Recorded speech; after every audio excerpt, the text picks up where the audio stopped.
A'oudou billahi minash shaitanir rajim. Bismillah. Wa salam alaikum. J'espère que vous allez bien, Inch'Allah, les frères et sœurs. Donc aujourd'hui, comme l'indique le titre de la vidéo, ça va être les répliques des envoyés d'Allah. Donc lors de discussions, etc. Et à la fin, on va voir aussi un passage que j'aime énormément personnellement. Donc c'est très intéressant dans le sens que voilà, ils appelaient leur peuple à Allah, etc. Et voilà, il y avait des espèces de discussions, etc. Et donc des fois, on va dire qu'il leur envoyait des punchlines. C'est un peu ça le thème de la vidéo, d'accord? Donc on va commencer tout de suite en introduction par le 11-120. A'oudou billahi minash shaitanir rajim. Bismillah. Et tout ce que nous te racontons des récits des messagers, c'est pour en raffermir ton cœur. Et de ceci t'est venue la vérité, ainsi qu'une exhortation et un rappel aux croyants. D'accord? Donc voilà, c'est pour raffermir le cœur. D'accord? C'est aussi pour ça, bien entendu, que je fais ce rappel. Donc on va voir que par exemple, Abraham, il avait vraiment une sacrée répartie. Donc, Sourate 2, verset 258. N'as-tu pas su, celui qui, parce qu'Allah l'avait fait roi, argumenta contre Abraham au sujet de son Seigneur. Abraham ayant dit, j'ai pour Seigneur celui qui donne la vie et la mort. Moi aussi, dit l'autre, je donne la vie et la mort. Alors dit Abraham, puisqu'Allah fait venir le soleil du levant, fais-le donc venir du couchant. Le mécréant resta alors confondu. Allah ne guide pas les gens injustes. J'aime vraiment cette phrase. Le mécréant resta alors confondu. D'accord? Il a vraiment envoyé une punchline. Le mec, il savait plus quoi répondre. Donc, sur 21 verset, c'est un long passage, versets 51 à 71. Donc, en fait, je vais faire par l'ordre, on va dire, des envoyés. Donc, voilà. Donc, on va commencer par Abraham. Après, on va aller sur Noé, etc. D'accord? Donc, en effet, nous avons mis auparavant Abraham sur le droit chemin et nous en avions bonne connaissance. Donc, j'aurais pu citer qu'un verset, mais on se fait plaisir, on va lire. Quand il dit à son père et à son peuple, que sont ces statues auxquelles vous vous attachez? Ils dirent, nous avons trouvé nos ancêtres les adorant. C'est intéressant, le mot ancêtre, vous allez voir, va revenir. Il dit, certainement, vous avez été, vous et vos ancêtres, dans un égarement évident. Ils dirent, viens-tu à nous avec la vérité, ou plaisantes-tu? Il dit, mais votre Seigneur est plutôt le Seigneur des cieux et de la terre, et c'est lui qui les a créés. Et je suis un de ceux qui en témoignent. Et par Allah, je ruserai certes contre vos idoles une fois que vous serez partis. Il les mit en pièces, hormis la plus grande. Peut-être qu'il reviendrait vers elle. Donc vous voyez la tactique qu'il a eue, magnifique. Il les mis en pièces, sauf la plus grande. Ils dirent, qui a fait cela à nos divinités? Il est certes parmi les injustes. Certains, entre parenthèses, dirent, nous avons entendu un jeune homme mais dire d'elle, il s'appelle Abraham. Ils dirent, amenez-le sous les yeux des gens afin qu'ils puissent témoigner. Ils dirent, est-ce toi qui as fait cela à nos divinités, Abraham? Il dit, c'est la plus grande d'entre elles que voici qu'il a fait. Demandez-leur donc si elles peuvent parler. Double punchline. Il accuse la grande idole. En plus, il leur dit, demandez-leur donc si elles peuvent parler. Franchement, elle avait une sacrée répartie. Se ravisant alors, ils se dirent entre eux, c'est vous qui êtes les vrais injustes. Puis ils firent volte-face et dirent, tu sais bien que celle-ci ne parle pas. Il dit, adorez-vous donc en dehors d'Allah ce qui ne saurait en rien vous être utile ni vous nuire non plus. Fille de vous et de ce que vous adorez en dehors d'Allah, ne raisonnez-vous pas? Vous voyez les amis dans l'embarras. Voilà, tu sais bien que celle-ci ne parle pas. Ils ont dû répondre ça, vous voyez, ils étaient vraiment au pied du mur. Ils dirent, brûlez-le, secourez vos divinités si vous voulez faire quelque chose. Nous dîmes, au feu soit pour Abraham une fraîcheur salutaire. Ils voulaient ruser contre lui, mais ce sont eux que nous rendîmes les plus grands perdants. Et nous le sauvâmes, ainsi que Lot, vers une terre que nous avions bénie pour tous les mondes. Donc c'est magnifique, vraiment, l'histoire de la grande statue, etc. Est-ce qu'elle parle, etc. D'accord? C'est vraiment magnifique. Donc on continue toujours avec Abraham. Il y a plusieurs passages, 26, 69... à 89, donc c'est long aussi, 20 versets. Et récite-leur la nouvelle d'Abraham quand il dit à son père et à son peuple, qu'adorez-vous? Ils dirent, nous adorons des idoles et nous leur restons attachés. Il dit, vous entendent-elles lorsque vous appelez? Ouais, c'est intéressant. Où vous profitent-elles, où vous nuisent-elles? Il leur posait des questions vraiment pièges. Ils dirent, non, mais nous avons trouvé nos ancêtres agissant ainsi. Ça rappelle justement Sourate 2, verset 170, etc. La religion, la voie des ancêtres, la doctrine. C'est très intéressant. Il dit, que dites-vous de ce que vous adoriez, vous et vos vieux ancêtres? Ils sont tous pour moi des ennemis, sauf le Seigneur des mondes. C'est magnifique. Donc là, après, c'est plutôt une invocation. Enfin, je sais pas comment dire. Non, c'est pas une invocation, mais bon. Qui m'a créé, c'est lui qui me guide, et c'est lui qui me nourrit et me donne à boire. En vérité, c'est plus, voilà, Il a fait une espèce de description, quoi. Et quand je suis malade, c'est lui qui me guérit et qui me fera mourir, puis me redonnera la vie. Et c'est de lui que je convoite le pardon de mes fautes le jour de la rétribution. Au passage, il écrit de mes fautes. Donc voilà, c'est pour, voilà. On va dire que si on a une vision erronée des envoyés d'Allah, on pourrait penser, voilà, ils sont sans péché, sans faute. Coraniquement, c'est pas du tout ça. Seigneur, accorde-moi sagesse et fais-moi rejoindre les gens de bien. Fais que j'ai une mention honorable sur les langues de la postérité. Et fais de moi l'un des héritiers du jardin des délices. Et pardonne à mon père, car il a été du nombre des égarés. Et ne me couvre pas d'ignominie le jour où l'on sera ressuscité, le jour où ni les biens, ni les enfants ne seront d'aucune utilité, sauf celui qui vient à Allah avec un cœur saint. Il a vraiment tout compris par la grâce du Seigneur. Donc maintenant on passe Surat Hud à propos de Noé. Donc là aussi c'est un assez long passage, comme je vous l'ai dit, j'aurais pu sortir qu'un seul verset ou deux. Mais bon, ça fait une petite lecture. Nous avons déjà envoyé Noé à son peuple. Je suis pour vous un avertisseur explicite, afin que vous n'adoriez qu'Allah. Je crains pour vous le châtiment d'un jour douloureux. Les notables de son peuple qui avaient mécru dirent alors: nous ne voyons en toi qu'un homme comme nous, et nous voyons que ce sont seulement les villes parmi nous qui te suivent sans réfléchir, et nous ne voyons en vous aucune supériorité sur nous. Plutôt nous pensons que vous êtes des menteurs. C'était toujours un peu le même genre de discours qu'ils avaient à faire.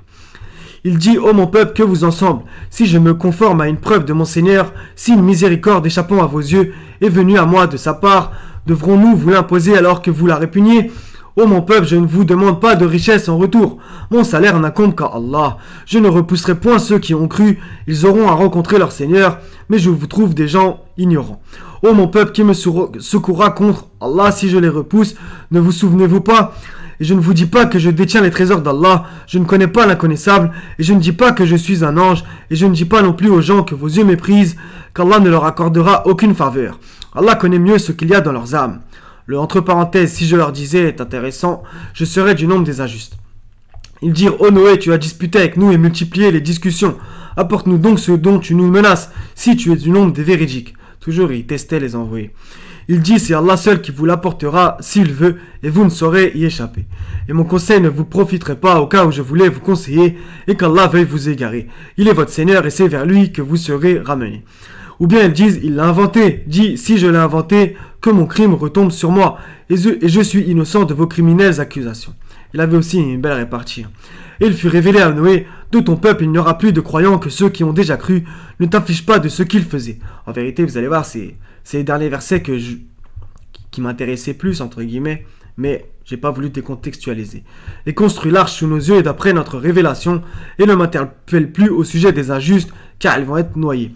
Et il construisait l'arche, et à chaque fois que des notables de son peuple passaient près de lui, il se moquait de lui. Il dit: si vous vous moquez de nous, eh bien, nous nous moquerons de vous, comme vous vous moquez. C'était spécifiquement ce verset que j'avais envie de réciter, j'aime beaucoup sa réponse. Et vous saurez bientôt à qui viendra un châtiment qui l'humiliera, et sur qui s'abattra un châtiment durable. D'accord? Et bien entendu, Noé a été sauvé avec ceux qui ont cru avec lui. Donc voilà. Et revenir bien entendu à la sourate Noé. Donc, la 71, 54, 23, 26, à propos de Salih, on va lire deux passages dans deux sourates différentes. Il y a un passage dans la sourate 11, encore une fois, où il va vraiment parler. Mais en fait, j'aime beaucoup ce passage aussi, vu ce qu'Allah répond dans le verset 26. Les Samoud ont traité de mensonges les avertissements. Ils dirent: allons-nous suivre un seul homme d'entre nous-mêmes, nous serions alors dans l'égarement et la folie. Est-ce que le message a été envoyé à lui à l'exception de nous tous? C'est plutôt un grand menteur, plein de prétentions et d'orgueil. Demain, ils sauront qui est le grand menteur, plein de prétentions et d'orgueil.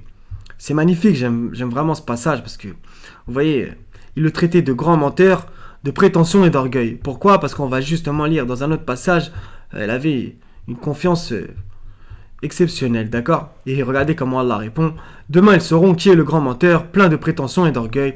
Donc il y a l'histoire de la chamelle, etc.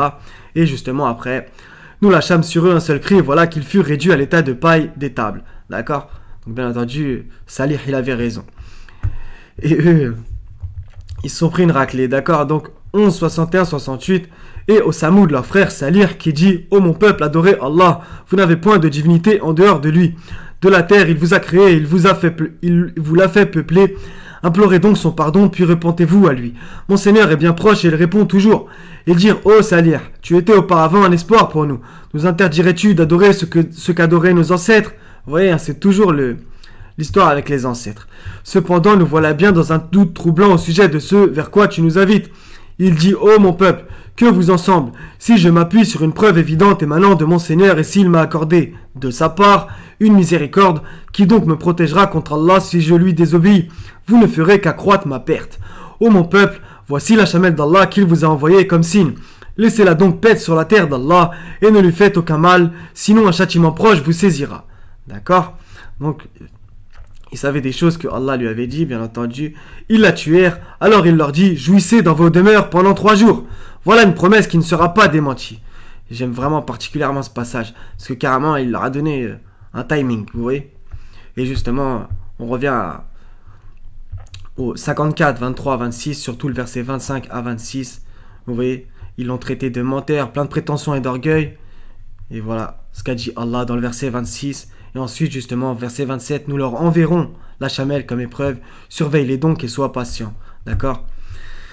Donc, il avait la bonne annonce, la promesse d'Allah. Allah tient toujours ses promesses.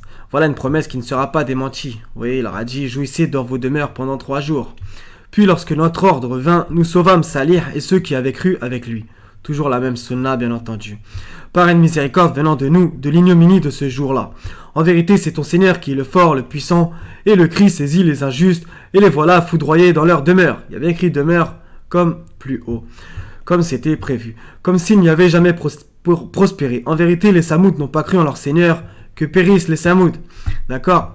Toujours sourate 11, versets 84 à 95 à propos de Shoaib. Et au Madjan, leur frère Shoaib, qui leur dit, ô mon peuple, adorez Allah, vous n'avez point de divinité en dehors lui, et ne diminuez pas les mesures et le poids. Je vous vois dans les anges, et je crains pour vous le châtiment d'un jour qui enveloppera tout. Ô mon peuple, faites équitablement pleine mesure et plein poids. Ne dépréciez pas aux gens leur valeur et ne semez pas la corruption sur terre. Ce qui demeure auprès d'Allah est meilleur pour vous si vous êtes croyants. Et je ne suis pas un gardien pour vous. Ils dirent, oh Shoaib, est-ce que ta prière, ça c'est intéressant, hein. Justement, ça rappelle certains qui nous disent, ah ouais, mais toi, tu suis le Coran, comment tu pries? Allah, il n'a pas décrit la prière. C'est ça. Est-ce que ta prière te demande de nous faire abandonner ce qu'adoraient quoi? Nos ancêtres. Donc vous voyez, c'est dans pratiquement tous les passages. Hein. Ou de ne plus faire de nos biens ce que nous voulons. Est-ce toi l'indulgent, le droit?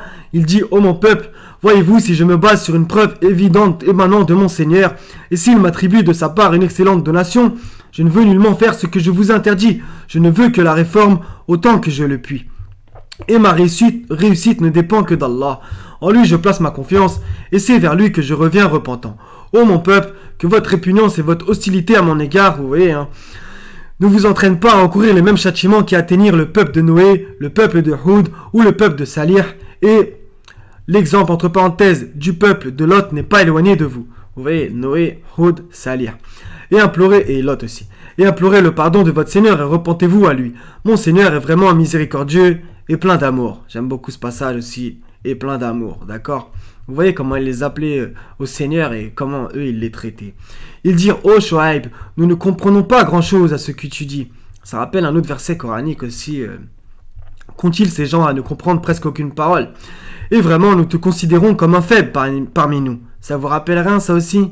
T'es qui, toi? Tu sors d'où? T'as étudié où? Blablabla, va suivre les savants. Désolé pour la petite coupure. Donc, ils dirent, ô Shoaib, nous ne comprenons pas grand-chose à ce que tu dis. Voilà, donc, je l'ai récité. Et vraiment, nous te considérons comme un faible parmi nous. Si ce n'est ton clan, nous t'aurions certainement lapidé. Et rien ne nous empêche de t'atteindre. D'accord? Donc ça, c'est aussi les menaces physiques. Il dit, ô mon peuple, mon clan est-il à vos yeux plus puissant qu'Allah, à qui vous tournez ouvertement le dos? Ceci, c'est une belle punchline, hein, franchement. Mon Seigneur embrasse tout ce que vous œuvrez. Ô mon peuple, agissez autant que vous voulez. Moi aussi, j'agis. Bientôt, vous saurez sur qui tombera un châtiment qui le déshonorera. Ça rappelle un peu justement ce qu'a dit Salih, quoi, à propos du châtiment. Et qui de nous est l'imposteur? Et attendez, moi aussi, j'attends avec vous. Souvent, ça revient cette phrase, attendez, moi aussi, j'attends avec vous. Lorsque vint notre ordre, nous sauvâmes par une miséricorde de notre part Shoaib et ceux qui avaient cru avec lui. Et le cri terrible saisit les injustes, et ils gisèrent dans leur demeure, comme s'ils n'y avaient jamais prospéré, que les Madjan s'éloignent, comme les Samoud se sont éloignés. La phrase comme s'il n'y avait jamais prospéré à propos des demeures revient, comme on l'a vu justement, versets 67 à 68. Là, il y a écrit que périssent les Samoud, et là, dans le verset 95, toujours dans la même sourate, hein, que les Madjan s'éloignent comme les Samoud se sont éloignés. Vous voyez? Toujours la même sunna, hein. Donc là, j'ai un autre verset qui me revient, on va aller après, Inch'Allah. Donc 17, 101 à 102, il y a aussi une très belle phrase de Moïse, une belle réplique. Et certes, nous donnâmes à Moïse 9 miracles évidents. Demande donc aux enfants d'Israël lorsqu'il leur vint et que Pharaon lui dit « Oh Moïse, je pense que tu es ensorcelé. » Vraiment, Pharaon, c'était vraiment incroyable ce qu'il faisait, hein. Tout le temps, il insultait Moïse, quoi. Il le rabaissait, etc. Il dit, tu sais bien fort, donc Moïse dit, tu sais bien fort bien que ces choses, seul le Seigneur des cieux et de la terre les a fait descendre comme autant de preuves illuminantes. Et certes, ô Pharaon, je te crois perdu. Vous voyez, il lui a fait un espèce de talion. D'accord? C'est très très bien. Donc je retrouve un verset. Donc c'est à propos de... C'est Joseph qui va dire ça, donc Sourate 12, verset 39. On va lire aussi le 40 d'ailleurs. Le 38, bien entendu, va avec. Hein, mais... Donc ça c'est la phrase qui dit « Ô mes deux compagnons de prison, qui est le meilleur? Des seigneurs éparpillés ou Allah l'unique, le dominateur suprême ?» Là encore, une phrase qui les met dos au mur, vous voyez, surtout quand on sait ce qui se passait en Égypte, etc. D'accord? Voilà. Vous n'adorez en dehors de lui que des noms que vous avez inventés, vous et vos ancêtres. On y revient. Et justement, on va lire le 38 en vérité. Et à l'appui desquels Allah n'a fait descendre aucune preuve, le pouvoir n'appartient qu'à Allah. Il vous a commandé de n'adorer que lui. Telle est la... Je crois pas que c'est religion, c'est telle est la voie droite, mais la plupart des gens ne savent pas. D'accord? Donc je vérifie quand même. Donc dans le verset 40, traduit telle est la religion droite. C'est bon. Al-Jinn, c'est bon, d'accord. Donc il y a énormément de choses intéressantes. Donc voilà, vous n'adorez en dehors de lui que des noms que vous avez inventés, vous et vos ancêtres. Il y a toujours la notion d'ancêtre. Et à l'appui desquels Allah n'a fait descendre aucune preuve. Ça rappelle justement les noms inventés qu'on a dans la sunna qu'on attribue à Mohammed. Vous voyez? Qui ne sont jamais dans le Coran, tous les noms qui nous sortent. D'accord? Donc on revient au verset 38, j'ai oublié de le citer en vérité, j'aurais dû le faire. Et j'ai suivi, là il y a écrit la religion de mes ancêtres. On vérifie. C'est la milate. La milate. D'accord? Donc la voie, la doctrine. J'ai suivi la voie, la doctrine de mes ancêtres. Pour le coup, là c'est bon. Mais en même temps, regardez ses ancêtres. Abraham, Isaac, Jacob. Il ne nous convient pas d'associer à Allah quoi que ce soit. Ceci est une grâce d'Allah sur nous et sur tout le monde. Mais la plupart des gens ne sont pas reconnaissants. Et justement, le verset 37, je fais les choses à l'envers. Certes, j'ai abandonné la religion d'un peuple qui ne croit pas en Allah et qui nie la vie future. Ce passage est très intéressant au niveau du désaveu de l'association et justement de suivre la voie droite. Milat Kaumin, donc c'est bien la voie, ça serait plutôt, certes j'ai abandonné la voie d'un peuple qui ne croit pas en Allah et qui nie la vie future, d'accord? Et donc lui il a suivi la religion de ses ancêtres, la voie de ses ancêtres, Abraham, Isaac, Jacob. Et justement il leur reproche que leurs ancêtres, voilà, ils les suivaient aveuglément, vous voyez. Donc, on va terminer comme ça coraniquement. Vous avez vu, j'ai fait un rappel uniquement coranique. J'aurais bien entendu pu citer plein de versets où justement Mohammed devait dire. Donc quand Allah lui dit, voilà. J'allais expliquer ça. Bref, ben voilà, donc il y a énormément de trucs. Il y en a énormément, c'est rempli dans le Coran, d'accord? Mais je voulais faire un rappel un peu autre, d'accord? De toute façon, il y en a des centaines. Hein. Donc, les criminels riaient de ceux qui croyaient. 83, 29, 36. Les criminels riaient de ceux qui croyaient, et passant près d'eux, ils se faisaient des œillades. Et retournant dans leur famille, ils retournaient en plaisantant. Et les voyant, ils disaient, ce sont vraiment ceux-là, les égarés. Or, ils n'ont pas été envoyés pour être leurs gardiens. Aujourd'hui, donc, ce sont ceux qui ont cru qui rient des infidèles. Sur les divans, ils regardent. Est-ce que les infidèles ont eu la récompense de ce qu'ils faisaient? D'accord? Donc ça, j'aime beaucoup aussi, vous voyez. Là, ce n'est pas une réplique d'envoyé, hein, mais j'avais envie de le citer. Parce que justement, ça rappelle un petit peu ce qu'il a dit Noé, justement. Et il construisait l'arche, et à chaque fois que des notables de son peuple passaient près de lui, il se moquait de lui. Il dit, si vous vous moquez de nous, eh bien, nous nous moquerons de vous, comme vous vous moquez. Et il y a énormément de versets avec le fait qu'il se moquait des envoyés, voilà. Et en gros, Noé, il leur a dit un peu une phrase... comme on dit maintenant, genre, on verra bien qui rira le dernier, vous voyez. Et justement, dans la 83, c'est un petit peu ça, quoi. Ils rigolent sur terre, ha ha ha, hi hi hi, etc. Et finalement, c'est qui rigole après? Aujourd'hui, donc, ce sont ceux qui ont cru qui rient des infidèles. Sur les divans, ils regardent. Est-ce que les infidèles ont eu la récompense de ce qu'ils faisaient? J'aime beaucoup ce dernier verset aussi, il est magnifique, quoi. Regardez comment... Voilà, ça sera tout. Donc, bien entendu, pour ceux qui croient à l'évangile et qui le lisent, voilà, il y a des réparties de ouf, quoi. Vous voyez, Jésus, c'était exceptionnel aussi, sa répartie. Maintenant, je voulais faire un rappel, on va dire, uniquement coranique. D'accord, les frères et sœurs? Donc voilà, c'était une petite vidéo calme. Voilà, le rappel profite aux croyants. Ouais, je vais m'arrêter là. Donc soyez bénis les frères et sœurs. Je vous aime tous pour la face du Seigneur. Wassalamun ala al-mursalin. Walhamdulillahi rabbil alamin. La ilaha illa hu al-azizul hakim. Wassalamu alaikum wa rahmatullahi wa barakatuh les frères et sœurs. À la prochaine, Inch'Allah ta'ala.